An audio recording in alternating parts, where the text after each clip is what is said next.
मेरा नाम रामचंद्र है।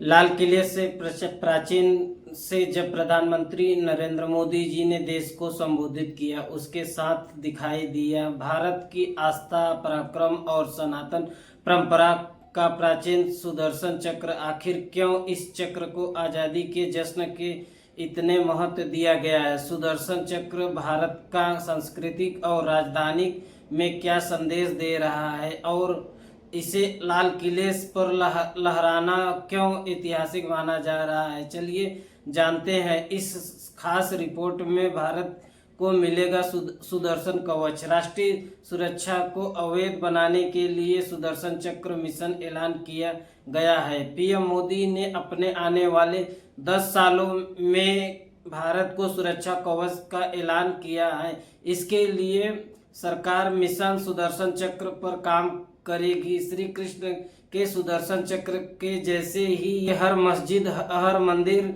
में धार्मिक स्थल की रक्षा करने के लिए बनाया जाएगा। किसी भी तकनीक के हमले का जवाब देने के लिए तैयार रहेगा। साल 2035 तक इस मिशन को पूरा करने के लिए सरकार ने टारगेट सेट किया है। आम नागरिकों को राहत देने के लिए दिवाली पर जीएसटी की दरों में कटौती का भरोसा दिया गया। तकनीक मोर्चे पर इस साल के अंत तक देश में पहली सेमीकंडक्टर चिप बाजार में उतरने की घोषणा की हुई है। ऊर्जा आत्मनिर्भर फिर से की यह एक तरफा संधि जो भारत को मंजूर नहीं। प्रधानमंत्री नरेंद्र मोदी ने लाल किले से प्राचीन साफ कह दिया है कि सिंधु जल समझौता के लेकर एक कदम पीछे हटने वाले नहीं है। 1960 में भारत में एक समझौता हुआ था। विश्व बैंक की मध्यस्थता में देशों के समझौता साइन किए गए थे। इसके तहत नदी प्रणाली कुल 6 नदियों में से 3 पाकिस्तान के लिए, बाकी 3 भारत का उपयोग करेगा निर्धारित किया गया था। उन्होंने कहा कि यह एक तरफा संधि है जो भारत को मंजूर नहीं। प्रधानमंत्री नरेंद्र मोदी ने लाल किले से पाकिस्तान को साफ संदेश दिया है कि भारत किसी भी कीमत पे आतंकवाद को बर्दाश्त नहीं करेगा और हर हरकत का मुंह तोड़ जवाब दिया जाएगा। सिंधु जल समझौते को लेकर प्रधानमंत्री नरेंद्र मोदी ने भारत को साफ स्टैंड कर दिया है कि सिंधु जल समझौता अन्यायपूर्ण और एक तरफा है जो भारत को मंजूर नहीं। पाकिस्तान ने जम्मू कश्मीर के कुछ प्रोजेक्ट पर एतराज जताते हुए मध्यस्थता न्यायालय में का रुख किया।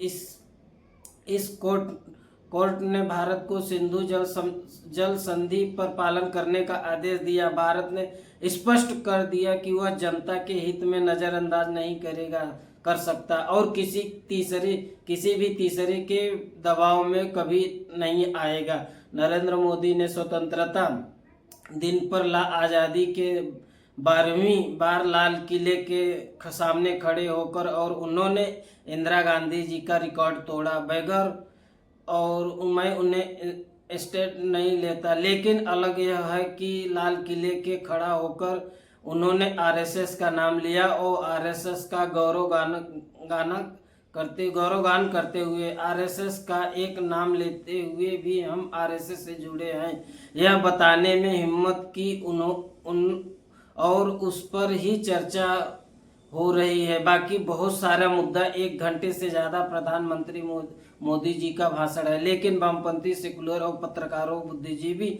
आरएसएस का नाम क्यों लिया और किसका नाम ले किसका न ले। 11 साल अगर मोदी जी ने आरएसएस का नाम लिया, लाल किले से भाषण करते हुए नहीं लिखा था, उनका मतलब यह नहीं था कि वो आरएसएस में नहीं है, क्योंकि इनको तो खबर ब्रेकिंग न्यूज बनाना होती है।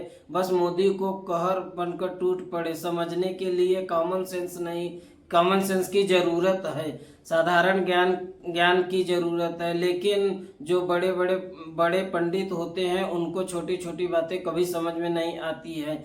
इस कारण से यह चर्चा शुरू हुई है कि लाल किले पे खड़ा होकर प्रधानमंत्री ने आरएसएस की सराहना करते हैं और अरे वही तो आरएसएस है। राष्ट्रीय स्वयंसेवक संघ का मतलब मोहन भागवत नहीं है।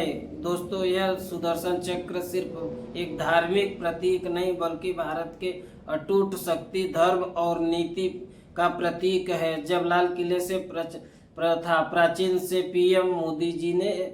पीएम मोदी ने इसे देश के सामने प्रस्तुत किया, यह संदेश साफ किया कि भारत अपनी सनातन जड़ों से भूलने वाला नहीं है। अगर आपको यह वीडियो कैसा लगा हमें कमेंट करें और बताइए। अगर आपको चाहते हैं कि हम भारत की संस्कृति और राजनीति से जुड़े हुए ऐसे मुद्दे हर घर तक पहुंचाने में समर्थ हैं तो रामचंद्र शो को लाइक करिए, शेयर करिए, सब्सक्राइब करिए, भूले ना। हम जल्द ही मिलते हैं एक नए मुद्दे और एक नई सच्चाई के साथ। जय हिंद, जय भारत।